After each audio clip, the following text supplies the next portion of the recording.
The party invitation came 3 days after I received my surgery date. Gold foil on white linen. Celebrate Lauren Mitchell's promotion to senior partner. My sister's triumph. Her achievement party at the country club. August 12th at 2 p.m. The same time as my scheduled craniocervical fusion surgery. You'll have to reschedule, Mom said when I called to explain. Not congratulations on finally getting surgery. Not relief that I'd found a surgeon willing to take my case.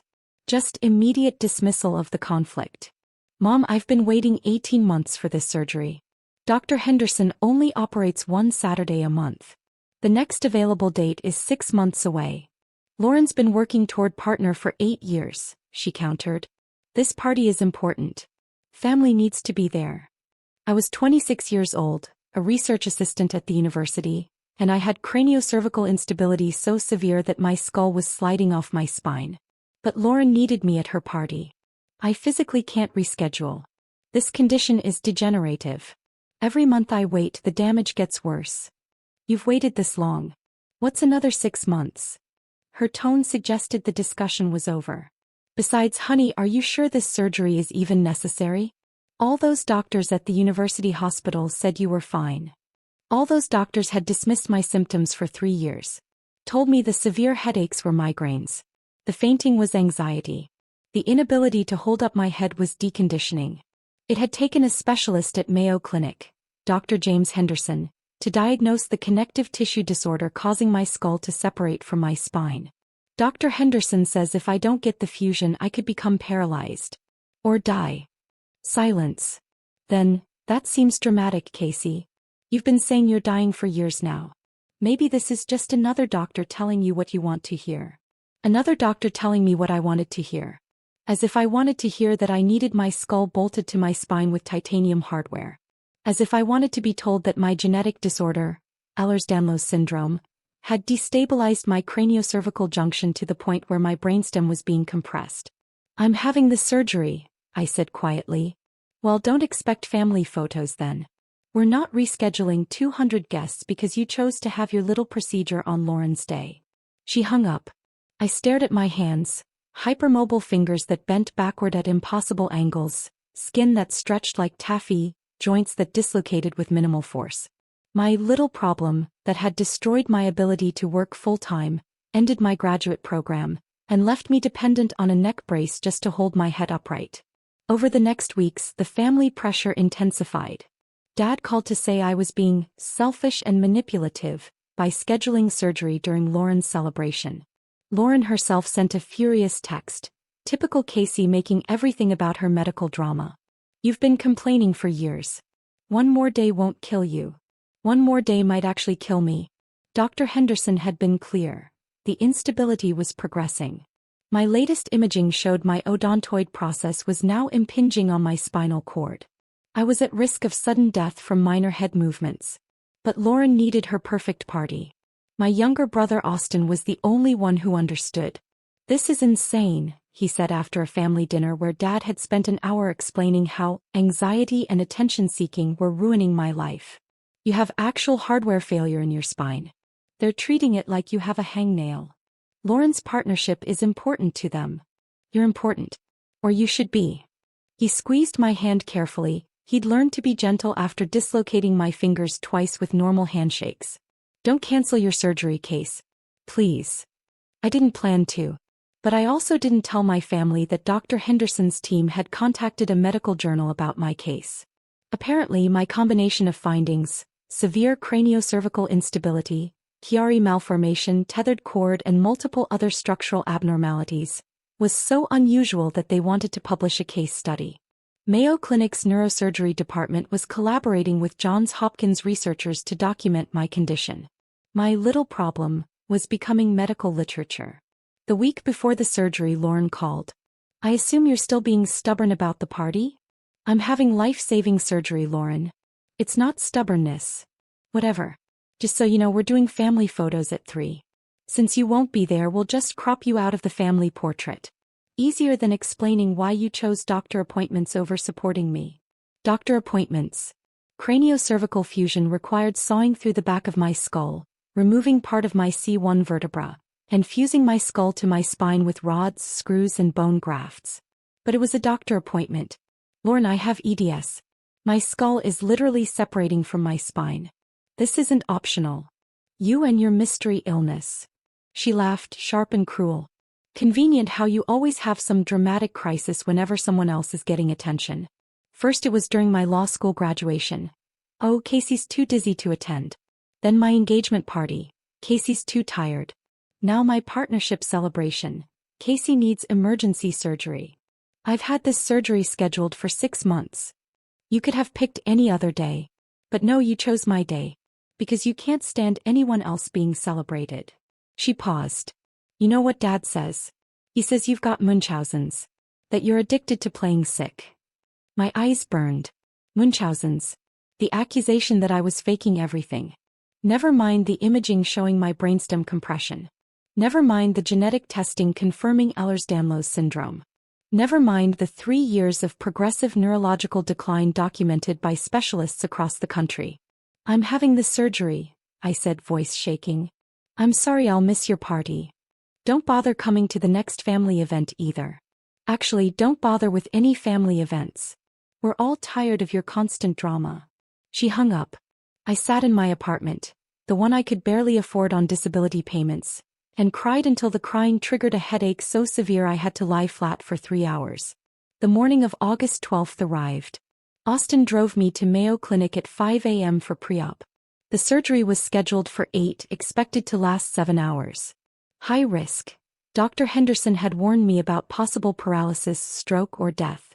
But the risk of not having surgery was higher. They're really doing photos during your surgery? Austin asked as we waited in pre-op.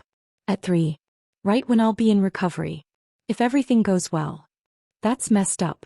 He squeezed my hand. For what it's worth, I'm proud of you. For fighting for yourself when no one else would. Dr. Henderson appeared in his surgical scrubs, accompanied by 3 other people I didn't recognize. Casey, good morning. Ready to get your head back on straight. His joke was gentle, familiar. We'd spent months building trust. Ready as I'll ever be. Good. I want to introduce you to some colleagues. He gestured to the others. This is Dr. Patricia Morse from Johns Hopkins Neurosurgery, Dr. David Chin from the National Institutes of Health, and Jennifer Walsh from the New England Journal of Medicine. My eyes widened. The journal. Your case is extraordinary, Dr. Morse said warmly. The severity of your craniocervical instability combined with your other structural abnormalities represents one of the most complex EDS presentations we've documented. With your permission, we'd like to observe your surgery and interview you for the case study. Of course, I said. Jennifer pulled out a tablet. I've been reviewing your medical history. 3 years of symptoms before diagnosis. Multiple physicians who dismissed your concerns. They said it was anxiety. And migraines. And deconditioning. I touched my neck brace. I was told I just needed therapy and exercise. While your skull was literally detaching from your spine. Dr. Chen's expression was grim. This is exactly the kind of diagnostic failure we're trying to address. Rare diseases, especially ones that predominantly affect women, are consistently dismissed or misdiagnosed. My family still thinks I'm exaggerating, I admitted. They scheduled a party during my surgery because they don't believe it's serious. The medical team exchanged glances. Dr. Henderson's jaw tightened. A party. My sister's promotion celebration. They wanted me to skip surgery to attend. When I refused, they said I was being dramatic and attention-seeking. Jennifer made notes on her tablet. This is another pattern we're documenting. Family invalidation of serious medical conditions. Would you be comfortable if we included that context in the case study? Obviously, with all identifying details changed. Yes, I said. If it helps other people who aren't being believed. They wheeled me to the OR at 7:30. The surgery took 9 hours. Longer than expected because the instability was worse than imaging had shown. Dr. Henderson had to place additional hardware and extend the fusion further down my spine. When I woke in ICU, Austin was there looking exhausted and relieved. You made it, he said. Henderson said it went well. Complicated but successful. What time is it? Almost 8 p.m. He hesitated. Lauren's party ended 2 hours ago. Mom's been calling. She's Angry. Said you ruined the family photos by not being there. I'd survived a 9-hour surgery to prevent paralysis and death, and Mom was angry about photos. Let her be angry, I whispered. 3 days later, still in the hospital, I received an unexpected visitor. Dr. Henderson appeared with Jennifer Walsh and an elegant woman in her 50s wearing a Mayo Clinic administration badge. Casey, this is Dr. Susan Morrison, Chief of Neurosurgery, Dr. Henderson said. She has something to show you. Dr. Morrison held up her phone. Your case study is being fast-tracked for publication. The journal editors reviewed the preliminary data and want to feature it as a lead article. They're calling it one of the most significant EDS case studies in recent years. That's incredible, I managed. There's more, Jennifer added. Because of the severity of your case and the documented pattern of medical dismissal, we're including commentary from a medical ethics perspective. The 3 years of diagnostic delay, the family pressure to avoid treatment, it's all relevant to understanding how patients with rare diseases are systematically failed. My family won't be happy about that. Your family, Dr. Morrison said carefully, scheduled a party during your craniocervical fusion surgery and accused you of being dramatic. That's not love. That's medical neglect. She pulled up something on her tablet. The case study includes your imaging. The measurements showing how unstable your craniocervical junction was. The documentation of brainstem compression. The surgical video showing the complexity of your fusion. She turned the screen toward me. This is what your family called a little problem. The images were shocking even to me. My skull sliding off my spine with every head movement, my spinal cord compressed to a dangerous degree, my brainstem being crushed against my odontoid process. We'd like to present your case at the International EDS Conference next month, Dr. Chen said. With your permission. It would be an opportunity to educate physicians about recognizing and believing patients with complex connective tissue disorders. Absolutely, I said. The case study was published in the New England Journal of Medicine on September 5th. The article was titled, Severe Craniocervical Instability in Ehlers-Danlos Syndrome, a Case Study of Diagnostic Delay and Family Medical Invalidation. It included detailed imaging, surgical footage, and commentary on how my symptoms had been dismissed by multiple physicians and family members despite objective evidence of severe structural instability. The ethics section discussed the harm caused when medical professionals and families dismiss patient-reported symptoms as anxiety or attention-seeking. The article went viral in medical communities. Mayo Clinic's social media shared it. EDS advocacy groups highlighted it. Major medical websites featured summaries. My phone started ringing on publication day. First, Dr. Henderson called to say the article was generating unprecedented interest. Physicians from around the world were contacting Mayo about similar cases they'd dismissed or missed. The case study was being used in medical schools to teach about rare disease recognition. Then Mom called. Casey, what did you do? I had surgery. Like I told you I would. You published an article. About our family. About us not supporting you. Her voice was shrill. Do you have any idea how humiliating this is? Your father's colleagues sent him the link.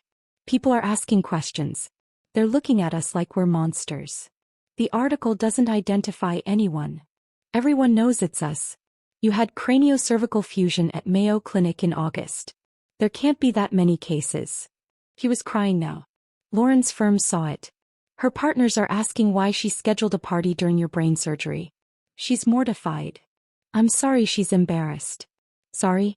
You destroyed our family's reputation. You made us look like we don't care about you.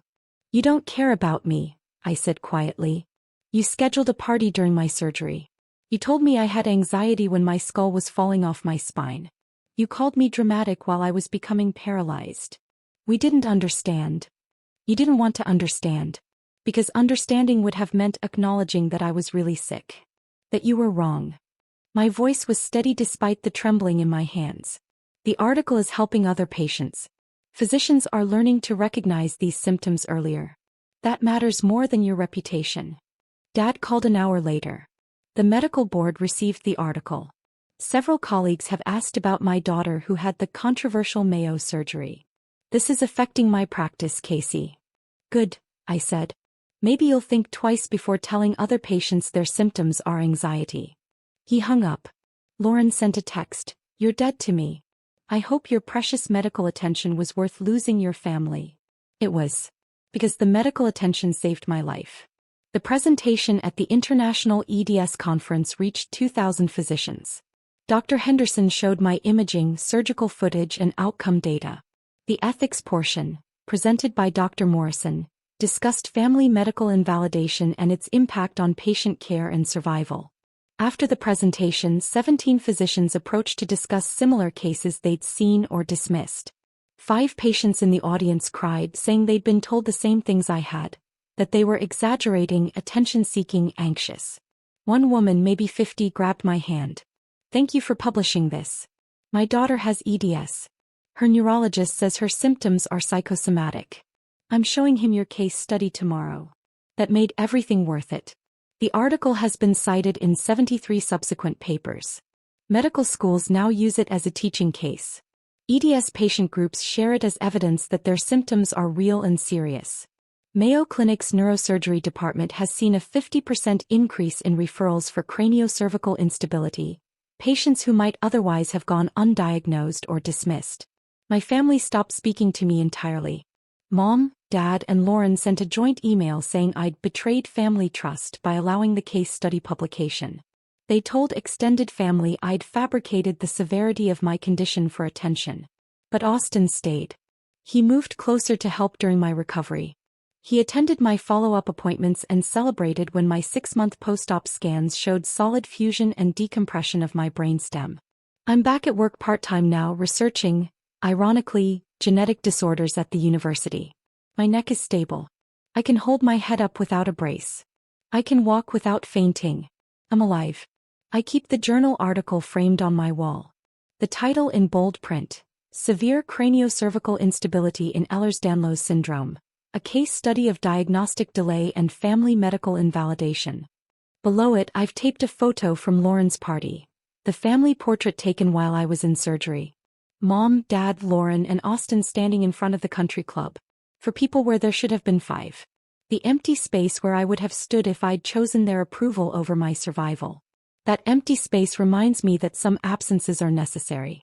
That choosing life over family photos isn't selfish, it's survival. The medical board investigation into my parents' pattern of dismissing patients' neurological symptoms is ongoing.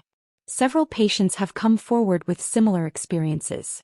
Lauren's law firm quietly asked her to take a leave after the case study's ethics section was discussed in legal circles. Turns out pressuring family members to skip life-saving surgery isn't a good look for someone practicing family law. They may never forgive me for publishing the truth. But the 73 citations, the changed diagnostic protocols, the patients who've been believed because of my case, those matter more than their forgiveness. And every day I wake up with my head securely attached to my spine is a day I know I made the right choice. Dr. Henderson tells me that's the only measurement that matters.